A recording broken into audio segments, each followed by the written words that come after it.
The trial date timeline comes as Heuermann's attorneys request to suppress certain evidence and dismiss one of the charges. Heuermann's lawyers filed a 175-page motion in advance of the court hearing this week that questioned key aspects of the prosecution's case, like how investigators seized Heuermann's discarded pizza crust from a Midtown Manhattan trash can before his arrest. And here with us now to discuss, two experts, a documentary director of The Killing Season and host of the Sinister podcast, Josh Zeman, who was in court with me, and retired NYPD sergeant and host of True Crime with the Sarge, Joe Giacalone. Welcome to you both. Thank you very much for being here today, guys. Hi, Laura.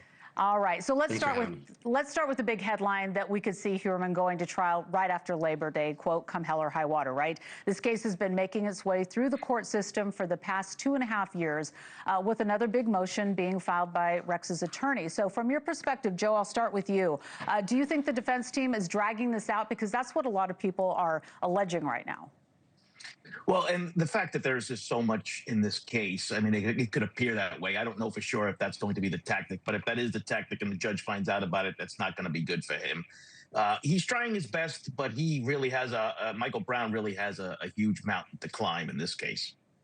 Josh, I wanted to ask you about the DNA. You know, you and I were at the press conferences together this week after the hearing. The defense says taking DNA from the pizza crust Heuermann threw away, which was used to allegedly tie him to the victims, violated his constitutional right to privacy. And it is the first time such evidence will be admitted in a New York State trial from what we have seen. Heuermann's defense team blasting the process as magic. We've been hearing that storyline all throughout.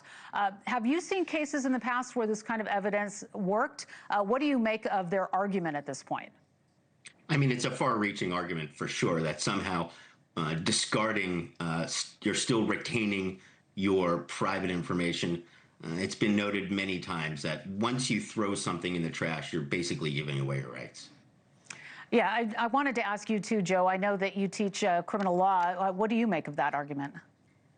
Yeah, I mean, the point is moot because in California versus Greenwood, they said, the Supreme Court has said clearly that anytime you abandon property, it is no longer yours. You have no right to privacy to it.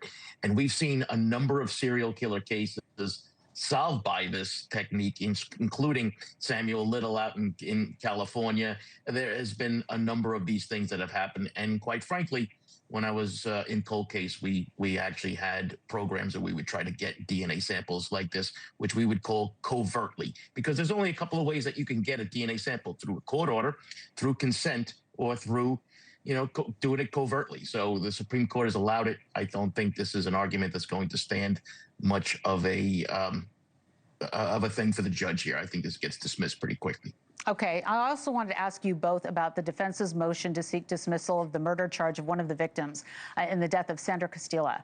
Lawyers claim that the case is based on insufficient evidence, a DNA match from a single hair that prosecutors said was found on her shirt, on her clothing, when her body was found in the woods, 93. Joe and Josh, I asked the defense attorney, Michael Brown, that if he could explain that, maybe, Heuermann knew Castilla in some way. He said he wouldn't answer that, but said a hair on a person's clothing doesn't make them a killer. Josh, you were standing right next to me when that happened. What'd you make of it?